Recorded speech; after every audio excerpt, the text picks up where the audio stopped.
So Lieutenant Larry Yatch, who leads a company called Sealed Mindset, it's the best way I can summarize it. It's like a golf club for gun owners. It's got the world's coolest shooting range, which he'd be able to describe 10 times better than I can. But his story that he's been so kind to share comes to us thanks to Layered Tech in the front. For those of you that are joining us tonight, we get to go experience that shooting range, have a great meal, and learn from his also awesome and impressive wife. Some self-defense, some gun safety, and awesome stuff. So I'll bring Larry up here and let him give us some 20 minutes of just heroic, wonderful stories and whatever he can share. So Larry, thank you very much. Pleasure. Thank you for having me. I look forward to being able to share some of my experiences. I have an initial question. How many of you here are responsible for or in charge of other people? Just raise your hand. Pretty much everyone. Okay, so with that, I'm going to skew some of my talking points towards leadership, which is something that even at my relatively young age, I've had a lot of experience with. My just overall story, I started at the Naval Academy and then got a chance to go to SEAL training and was an officer in the SEAL teams for just over 10 years. Did a number of combat deployments overseas. I was injured and medically retired in 2008 and started Sealed Mindset, which is the company I've been running since 2008. So I'll talk about that a little bit. For me, I've been in charge of someone since I was 18 years old. My sophomore year at the Naval Academy, I was responsible for 2 freshmen, and it grew from there. At one point, as a senior, I was responsible for over 600 freshmen, and then when I got into the SEALs, started out at 22. I was in a platoon where I was an assistant officer in charge, responsible for 8 SEALs. And then within less than a year, I was in a combat environment where not only was I in charge of just day-to-day evolution and maintenance of them, but actually their lives. When I left the SEALs, the last job I did was being in charge of an entire team, which was over 300 people, 100 of which were SEALs, all doing combat operations all over the world. So it's something that I have some experience with. I'm going to kind of go through the process of my development into that, and then leave you with a bit of a leadership lesson. I'll try to keep it to about 15 minutes so that I can have some time to answer questions, because generally at that point I can give a little bit better answers to things you're more interested in. Talk about what we're going to do this evening at the very end as well. For me, it all started, it's actually all Tom Cruise's fault. I saw Top Gun when I was in 2nd grade and decided I wanted to be a fighter pilot. I then saw The Right Stuff, so that was all about astronauts and fighter pilots, and all of the coolest astronauts and fighter pilots went to the Naval Academy. So by the end of 3rd grade, I decided I'm going to the Naval Academy to be a fighter pilot. That path went on. In 7th grade, a friend of mine gave me a sweatshirt that said Navy SEALs on it, and at that point in time, the SEALs weren't commonly known. You didn't see anything on the news or TV. There were no movies about Navy SEALs. He had just got me the sweatshirt because it said Navy, and he knew I was into the Navy. I was interested and went to the library because I was a big dork all through grade school, high school, and I'll get into some of the technology stuff that I employ at Sealed Mindset. So to some degree, I do fit into this group, I imagine. Went to the library and found a book called The Men with Green Faces, which was a Vietnam-era SEAL book. And by the end of the book, I'd figured out 2 very important lessons. The first one was that fighter pilots were pansies, and the second one was that I wanted to be a Navy SEAL. The one problem was my freshman year in high school, I was 5'2" and 102 pounds. I knew getting into the Naval Academy was going to be difficult, so anything that they would accept me in, I would do, including the marching band. The height of my marching band career was my sophomore year when I played the cymbals. I didn't know how to read music, so they needed someone to play cymbals, gave me that. I got to be in a uniform in March, put it on my resume. My first cross-country races, I was so slow that they actually closed the course down before I finished. No one would have imagined that 4 years later I would have been at the Naval Academy, and then 4 years after that, a SEAL officer. For me, I didn't actually grow until I got into college. Grew almost a foot in one summer and put on 50 pounds over that year. So big difference for me. For getting into the Naval Academy was hard enough in that we had 12,000 applicants and we had 1,200 get into my freshman class. The reason there's such a big or such a high attrition rate for that is not only do you have to apply to the college, but you have to get an appointment from a senator and congressman, and they only have 5 appointments at any one point. So that means they can only have 5 midshipmen at the Naval Academy at any one time. So the stack of applications that we had to fill out was huge. Got into the Naval Academy, and over 250 of those 1,200 people that got in had put in a preference to go into the Naval Special Warfare Program, or the SEAL program. Over the 4 years, that got narrowed down to 55. So 55 guys my senior year got the chance to compete for a SEAL billet.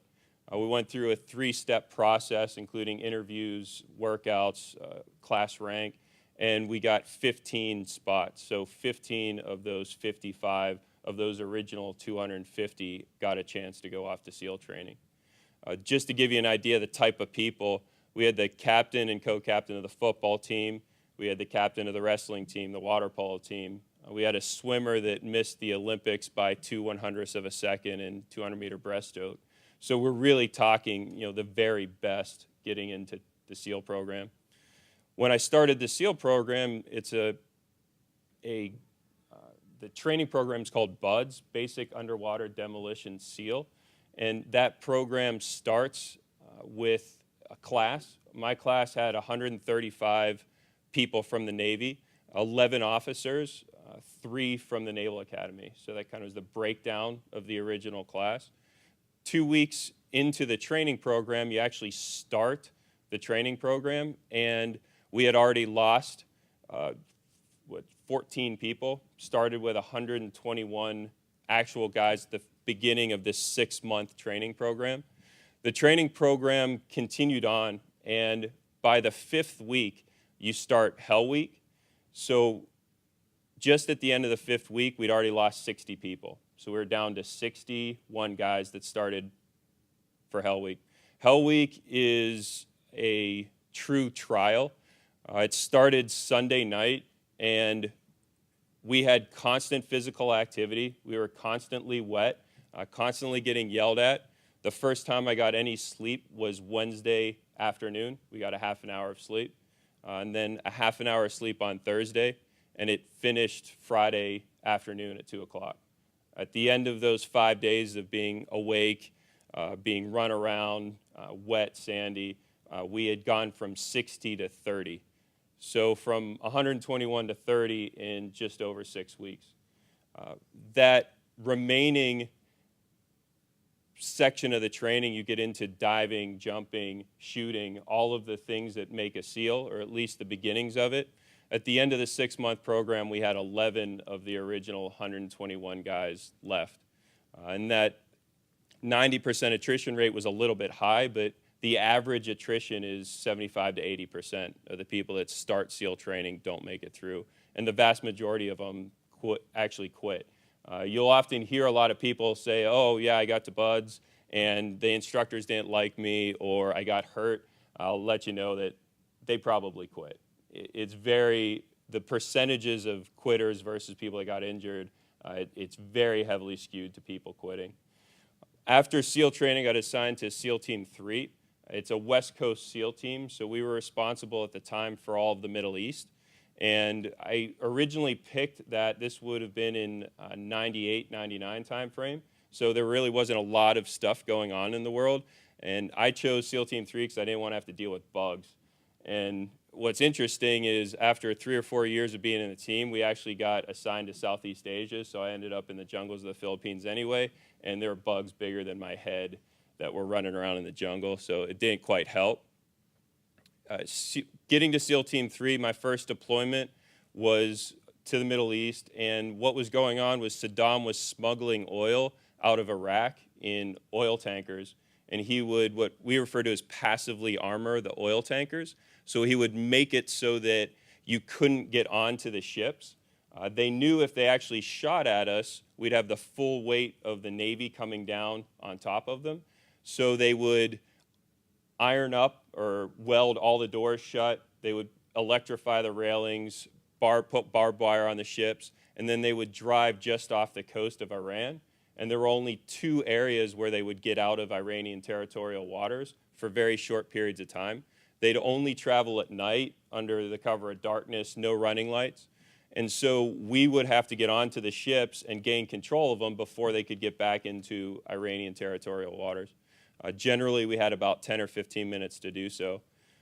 In the process of doing this, the first time we got onto the ship, it had been attacked at this point already by the Marines as well as by the Canadian Royal Marines, their equivalent of the SEALs, and both times they were unable to get in.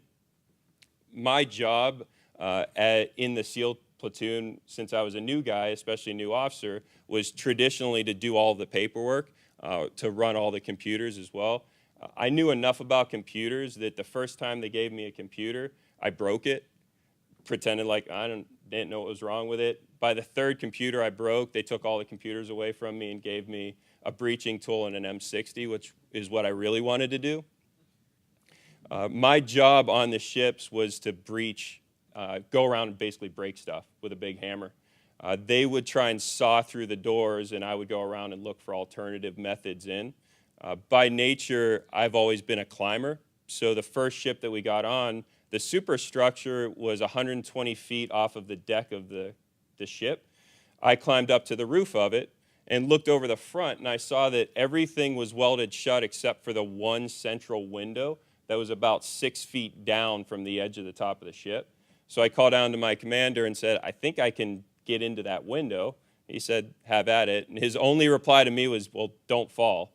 I hang over the front of it, and one of my guys grabs onto my belt as I hang upside down, smash the window with my big hammer, throw in a flashbang, clear it with my MP5, and then at that point, there was no Iraqis on the deck. They had fled down below. So I called to my commander and said, well, I think I can get in. He's like, go ahead, climb down. So free climbed over the top, 120 feet off the deck, into the window, and then opened the doors from the inside. That brought to my attention that most likely the least armored part of these vessels was always going to be the front windows. So we came up with a method of stringing up ropes, being able to quickly attach ropes and then have ropes to get to these windows after. We were so effective at doing this that we could guarantee that we could get onto any ship in less than 8 minutes, gain control of the entire ship. I ended up doing this 8 different times, climbing over the front, either with ropes or without. We captured 14 vessels in 2 months. We actually captured every vessel that he had in his fleet, so we stopped all of the oil smuggling out of Iraq. And why that was important was not only was the money untraceable that he was getting for these, and each vessel would average $3 to $5 million worth of oil, but he could artificially deflate his prices because he was being able to get oil out of the country without it being known. So it was quite a big deal. I got back from that deployment, and 3 days later, September 11th happened. And at that point, SEAL Team 3 was tasked with any sort of response that we would have. Unfortunately, our platoon didn't get sent off to Afghanistan. Another platoon from Team 3 did. We started our next series of workups. So we spend 18 months. This is as an active SEAL, so you've already had all of the training. You spend 18 months training for a 6-month deployment. So the entire team goes through 18 months of 6 months of individual training, 6 months of platoon training, and then 6 months as an entire team. And then you deploy for 6 months, and that 2-year cycle continues. By the time we deployed, Iraq was continuing to heat up. So we were deployed to Southeast Asia, to the Philippines, to work in southern Philippines and Mindanao, using not only the Filipino SEALs, but fighting the terrorists down there. and then we got requested to come to the Middle East. So 5 months into our deployment that was supposed to be 6 months, we got called into Kuwait. SEAL Team 3 was responsible for all of the special operations or the Naval Special Operations actions prior to the opening nights and the first 6 months of combat operations for Operation Iraqi Freedom. Specifically, we were tasked with securing Iraq's oil infrastructure prior to any conflict. With that, we had my particular mission was to secure the world's largest oil platform. So all of Iraq's oil comes out of one oil platform. It comes from all of the oil heads into a manifold metering station to a pump house, and then 12 miles off the coast into an oil platform. This oil platform, the average oil platform you see from the pictures, movies, or TV, this oil platform was 1,200 meters long, so over 12 football fields long. It could fill up 4 super tankers at one time. Saddam had promised to blow it up. So he had promised that if there's any hostilities, he was going to blow it up. What actually started the war was the fact that he pulled all of the workers off of the oil platform, and we saw what we thought was a box of explosives going on. We had to not only secure that oil platform, but another broken oil platform. And the reason it was broken was during the first Iraq war, he had tried to blow it up. Luckily for us, the explosives didn't go high order, so he just broke it. He didn't actually set the whole thing off. But he had proven in the past that he was willing to do that. 2 pump houses as well as a manifold metering station. This was the largest special operations mission in history. We had a SEAL team and a half, the air units, a small fleet of ships. And one of the challenges was that because of the nature of the connected pipeline, if an explosion happened at any one of those 5 locations, the overpressure would cause the oil platform that we were going to go up. So we had to actually land on all 5 sites at exactly the same time. And it was spread out over 130 miles of distance. We went in expecting 3 people on board. When we got there, there was 24 Iraqi Republican Guard, their version of the Special Forces. The platform had already been rigged on subsurface with 1,000 pounds of explosives. There were 2 anti-aircraft positions, 5 machine gun positions. They were all armed. The casualty expectations for this operation was 50%. So I was in charge of putting together all of the maneuver as well as all of the action for the one platform, and I got into a meeting that I wasn't supposed to be in, sitting in the back, and this was where the head shed, the guys at the very top, were discussing if we should go forward with this mission or not. So they were discussing casualty rates. And the intel department came forward and said that they expected 50% casualties across all 5 sites that we went on. That meant that I had a coin's flip chance of living going on to this mission. Worse than that, it meant that half of the people that I was in charge of were going to be injured or killed. And they accepted those rates.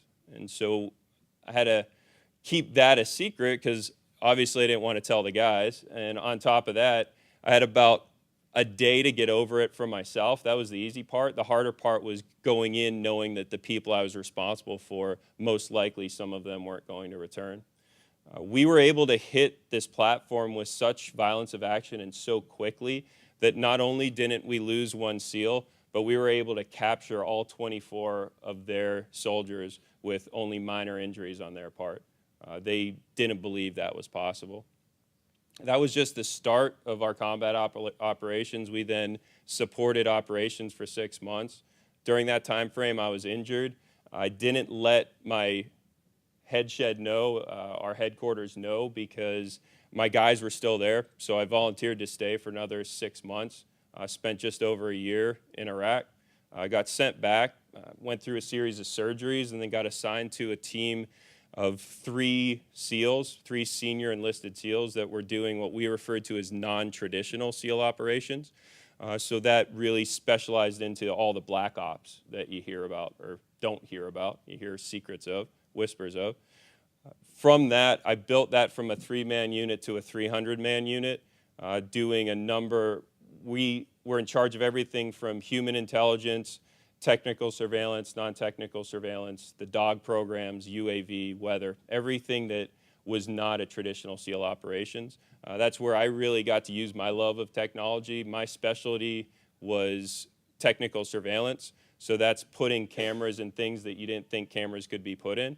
And for us, since I had to do that as an individual, we would be sent into countries in very small units. I spent just under a year in Lebanon with one other special operations warrant officer. We were the only 2 U.S. military operating in the entire country. The coolest part about that is when we had to use these technical surveillance products, at the time there weren't any available to buy commercially. So we had to learn how to get into the country and buy parts off the shelf, take them apart and build them, put them together, because we couldn't actually bring products with us. Even a camcorder would show up as we went through customs. So being able to go into a country and find these things, take them apart, solder them together, was really an interesting thing to do, something I enjoyed. I got injured again during a separate operation, and altogether had 8 different surgeries to get put back together. And they determined that I was unfit to stay in the Navy.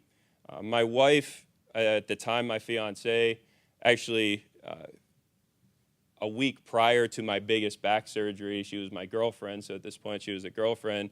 I like to say if it wasn't for women with bad judgment, I would be a very lonely man. She actually agreed to marry me prior to a major back surgery. After the back surgery, the surgeon came in and said that I wasn't going to be able to be a SEAL anymore. And from the story, all I'd ever wanted to do since I was in 7th grade or 2nd grade was be in the military. She came up with a concept that with my passion for protection, as well as my knowledge and experience, and with her ability to translate it, her background is on the intelligence side. She has a master's in international security and anti-terrorism from Georgetown. So with her ability to translate that into lessons that everyday people could learn, we could have the same desired effect of protecting the country, but doing it one person at a time or one family at a time internally. And that was the start of Sealed Mindset. Our goal was to create a company that was based on education, to be able to educate not only individuals but corporations on how to keep their people safe. We spend most of our time on the pre-fight stuff. So the firearm side of it is the sexy side that people talk about, but we spend the vast majority of our time is on identifying bad situations and avoiding conflict or mitigating the effects of something bad happening. And then it's actually the skills, the shooting and the fighting skills are the part that occur if you've done everything else to identify and avoid conflict. At that point, you're in a situation where you have no other choice but to defend yourself or your family. We started actually in e-learning programs because we wanted to get our message out to as many people as possible. So instead of starting with firearms training or a shooting range, we actually created the ability to not only create but host e-learning programs for both corporations, customized ones for corporations in travel safety, in a violence-free workplace, as well as programs for individuals. Then we partnered with a company in Minnesota, so we moved from San Diego to Minneapolis. For the weather is what we tell people. For being able to create a facility to not only sponsor the training, but also cover the physical side of it. So everything from fitness to physical self-defense to firearms training. So it's a one-of-a-kind facility. We run over 140 individual training events every month. And one of the reasons that we can do that is that we heavily use cloud stuff. The biggest thing is we're the only firearms training organization that all of our curriculum is based on Google Docs. So I can actually teach any class that we teach in our facility anywhere because I can pull the presentations, the instructor guides, the equipment guides, the student guides from anywhere. Our goal was to create an organization that we can replicate And one of the keys to replication has been our reliance on technology. So being able to have all of our curriculum, all of our documents, all of our standard operating procedures on the web has been huge for us, because when we start a new facility, it's just flicking a switch and all of the content's already there. We also have, again, another unique thing is the use of cameras. So every room in our facility has high-resolution pan-tilt zoom cameras that I can control from my phone anywhere. It allows us not only for security and in case of someone getting hurt, being able to go back and look at the footage, but we actually use it as instruction. So if anyone's ever been in a golf lesson where they use a camera, video feedback, we do the same thing with our fighting fitness as well as the scenario-based training that we do. The last part of it is our range. The HVAC system on our range, which is actually one of the biggest, most complicated parts of a shooting range, I had a system design that is a web-based control system for it. So I can not only control the entire range from my phone, but if there's ever an issue with the HVAC system, with the filters, with a fire, anything like that, it'll send me a message. I can turn them on, turn them off, pull up the cameras to see it. That type of integration is what's going to allow us to expand at a much greater rate than your normal shooting range. So that's kind of the general overview of background, what we do as a company. What we actually have set up for you this afternoon or this evening is, we refer to it, it's a exposure to a lot of personal safety stuff. We are going to cover everything from the ability to identify and avoid conflict to mitigating it through use of what we refer to as a defensive flashlight. So these flashlights are extremely high powerful. We have a series of skills that we teach you of how to identify a bad situation as well as deter the person from becoming a problem, all the way through the physical defense if they are going to continue to push the issue. From that, we'll go into the fundamentals of shooting a handgun. The one thing that's unique in the way that we do training is that 80% of our training is not done on a shooting range. We do it in a classroom. The reason that we do that is the part of the brain that learns shuts off if you're under stress. So if I take someone that isn't really normal or conditioned to be on a shooting range and I try and teach them, it's actually impossible for them to learn. So we've got a series of laser-based guns that we've developed to be able to allow us to have all of the benefits of training within a classroom. From there, we'll go into some live fire where you'll stand next to an instructor where they'll hand walk you through the process of shooting the gun, which you've gone through in the classroom as well as in the dinner where we talk about it. So all of that's what we're going to cover after. So from there, any questions? I'll gladly answer questions about my experience getting into the SEALs as well as my experience within it. All right. How many platoons in a SEAL team? 6 platoons. 6 to 8 depends on the setup. Each platoon, 16 guys, thereabouts. So you have 2 officers, a chief, which is senior enlisted, an LPO, which is kind of mid-level management, and then you'll have a series of workers under that. I've never had that specific of a question before. Any other questions? What kind of, I'm sorry. Go ahead. I'll bring it back in a second. No, I was curious what kind of handguns you actually train with. In the SEALs, Going on in your facility. we have Glocks. For me, I'm the way I say it, excuse my French, I'm a whore for effectiveness. So I could care less what we use or what we pick. For all that I'm worried about is that it's the most effective tool for the job. For me, the most important question is why. And what you'll see when we go through any part of our training, as well as the way we set up the facility, I've got 1, if not 3 reasons why for everything. We don't have an ego around what we pick or what we train. We just want it to be effective. One of the big things that I say is everything has a reason. And one of the challenges we put out at the beginning of every class is that if you can ask a question, a specific question on why do you do this or that, and we don't have a good answer, we'll give you a free hour of, I actually personally will give you a free hour of private instruction. I've yet to pay up, so, but I challenge you to find a question that we don't have an answer to. When you were talking about going from so many people applying to become a SEAL and get training and the attrition and all that, and you prefaced this whole talk about leadership, which is a very important word to me. I have to imagine that there were times when you had doubts and you were challenged with that. So first of all, thank you very much for your service. How did you get through the points of your own doubt and determine, I'm going to keep doing this? So,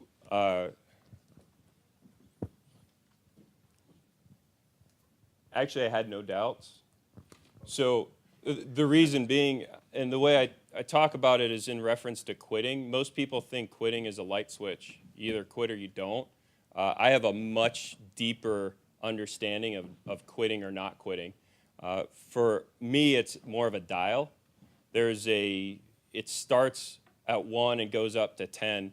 To give you an idea of what I mean, have any of you ever thought of being a SEAL? If you have, raise your hand. You're all quitters, right? Exactly. Think about it, right? Like you quit before you started, right? Then there's some people, usually I get 1 or 2 people raise their hands. You know, they are less of a quitter as all the people that never even tried. Being a quitting isn't a value judgment. It's not, well, I'm better than you are. It's just a matter of the way things are. Then you get into things where you run into challenges. Like for me, just graduated the Naval Academy, going off to SEAL training, had a going away party. It was at my girlfriend's place at the time. She had a pool. So I got into the pool. We were slightly inebriated. And my roommate, who was going to Bud's with me, we were sword fighting with pool noodles. And he hit me on the side of the head and burst my eardrum. So you can't go to Bud's with a burst eardrum. I didn't know I burst it until I went to the clinic. The doctor said so, put it in my record, put it in the computer, told me, I convinced him to let me go out to San Diego before, because he didn't want to even send me to San Diego. I waited until the nurse put in her information, saw the password, waited till she left the desk, logged in, erased the file, pulled it out of my medical record, went over to Bud's. But now the problem is they're going to do a medical screening when you show up. And so I knew they were going to look in my ear and see that it was a burst eardrum. I had a plan. So my name's Yatch. My buddy's name that burst my eardrum, his name is Yield Hall. So we were right behind each other in this line. We're going through the line. They look in my left ear. As soon as they go to look in my right, I turn to the right. He pretends to pass out, knocks the tray over. Nurses come, pick him up. I walk right on past and never looked in my right ear. So that's an example of that, like 2 or 3, right? There's a lot of people who would get to that, oh, well, I guess I can't go to SEAL training. You know, to me, it wasn't an option. I didn't even have a doubt that they were going to find a reason to not let me in. Then you get into a point where they're going to make it miserable for you. Like I talked about Hell Week, that was miserable. I mean, for anyone.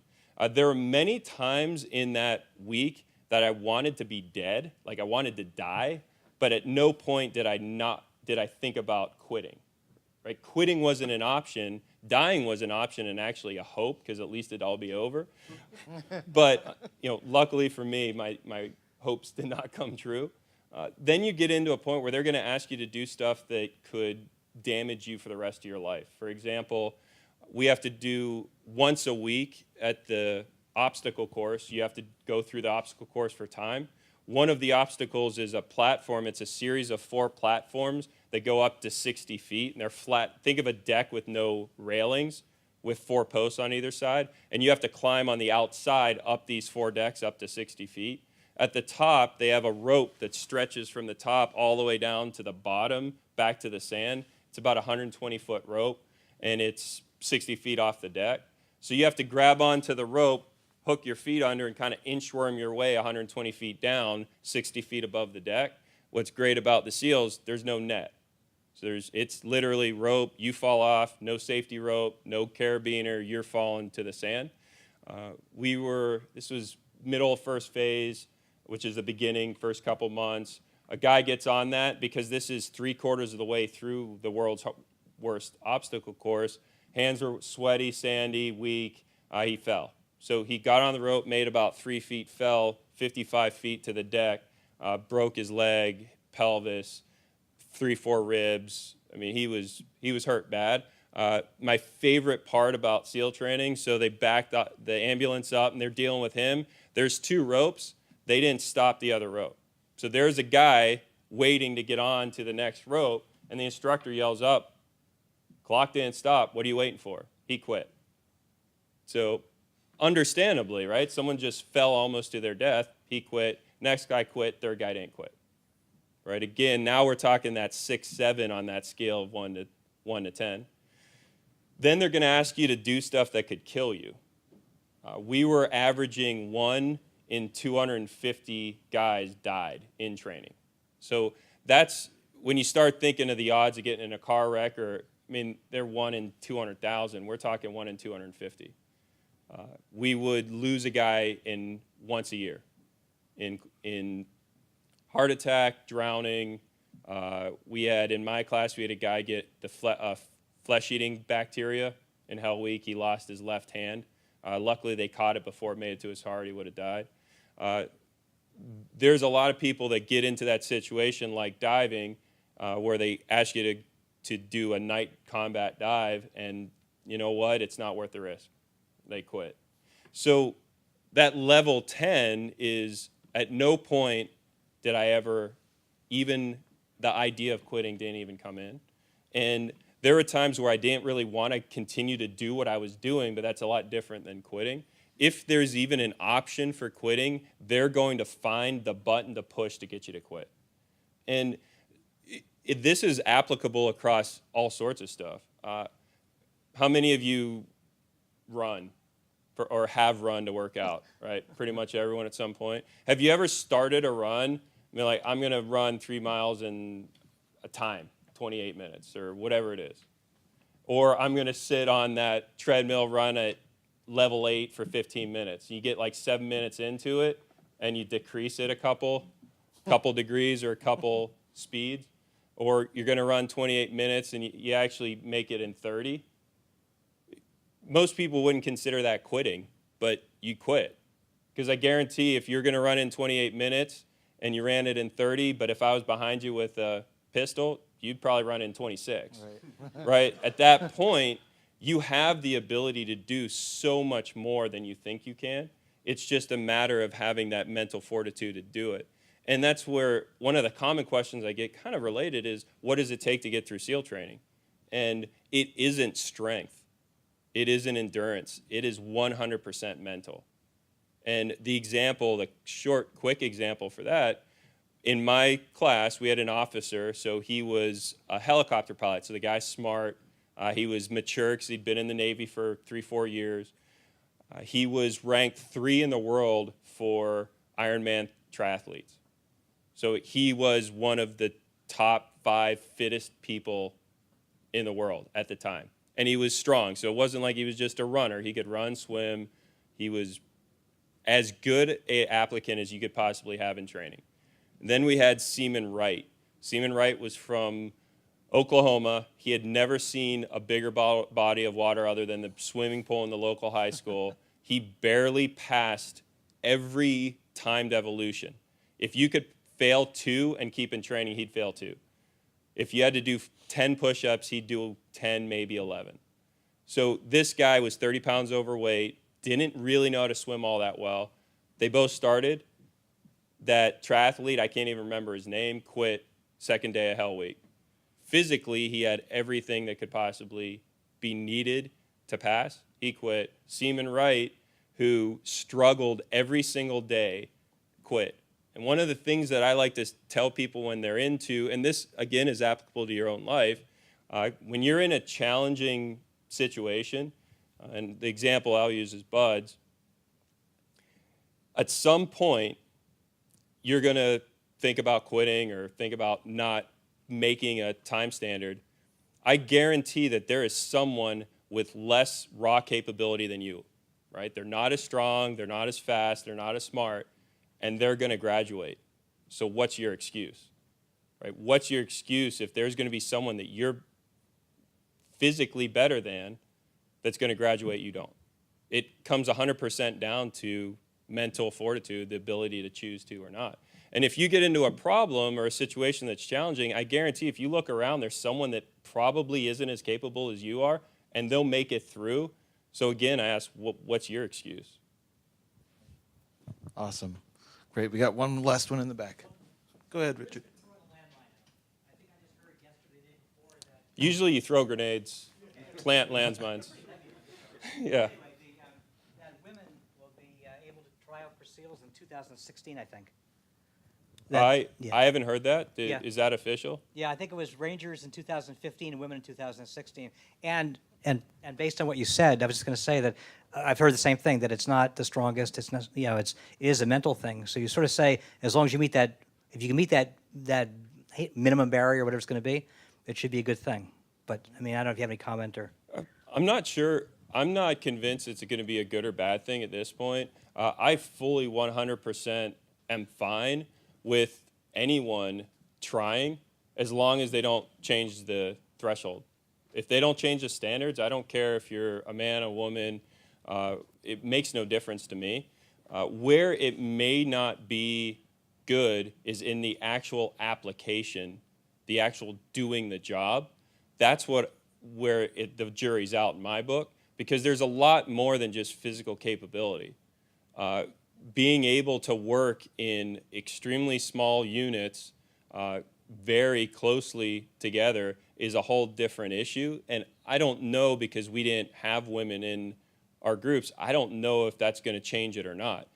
For example, we'll do SR, special reconnaissance missions, where literally you live under a bush with 5 other guys for 5 days straight. You can't leave the bush, right? And there's all sorts of stuff you need to do under that bush and the bush is the size of the table, right? You're not talking a big thing. We did, at one point, we're doing an SR in California, a training mission. We had 2 platoons of 16 guys in under 2 bushes the size of these tables, and we had 16 illegal aliens walk in the middle of it. Within 10 feet of the bushes, walk right down the middle of the day, never even saw us. Luckily, we had our cameras and SATCOM communication, so we took pictures, geolocated them, and actually emailed them. At this point, it was SATCOMs back to home base, then emailed them to Border Patrol, and actually vectored in Border Patrol to the illegal aliens. I imagine they had no idea that there was 16 SEALs with all of the firepower that they walked right past. But the point being is trying to work in that. Now, doing that in California is one thing. I've done the same thing in a war zone. That's a whole different story. I don't know what the impact will on the social side of it, if there's a difference or not. To me, it's worth a try. You can see in Israel is a good example of women that do combat arms, and with the fact that operations have changed now that there are no front lines. It's no longer the Cold War model where the Russians are here and we're here and we do operations from there. At this point, women have been in combat for the last 10 years in the way that it works, because combat's all around us. So the question of, can women meet the standard? Yes, there are some that can. Can women operate in combat? Yes, I fully believe so. Will it change the dynamic of a team that has to work in the environments we do? That's where I'm not sure. How many of you seen the first transgender SEAL on the news? So Chris Beck, who is now Christine Beck, was a very good friend of mine. And up until this all came out, I had no idea that he was a girl in a boy's body. So, to me, you don't hear a lot of flack coming from the SEAL community, because Chris was, by any measure, an excellent, absolutely top-tier SEAL. I mean, there's nothing anyone can say negative about him. And so, here's a guy that now is in a dress and high heels, and I don't really care one way or the other. If he was wearing a dress when we were in, I wouldn't care, because he did his job well. I trusted my life to him, and vice versa. So, to me, I don't gay, straight, girl, it really makes no difference to me. That's awesome. Well, great way to end the night with that story. So thank you, Larry.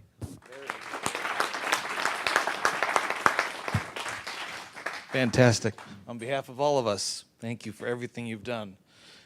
And if you don't want to be a quitter, make sure you come tonight. So we got a little over an hour and maybe a little longer to go stand up on the deck. We have a beautiful sunshiny day, open bar, a bunch of the best appetizers that I could find available at the club. So hopefully you can stop up for a minute or just shake hands on the way out. But since this is being recorded, this will be the clip that'll be at the end of all the videos. Thank you for being a part of the inaugural Big Cloud event in Minneapolis, Minnesota. We'll see you next year in March. To all of you, thank you. To our sponsors, thank you very much. Have a great night, everyone.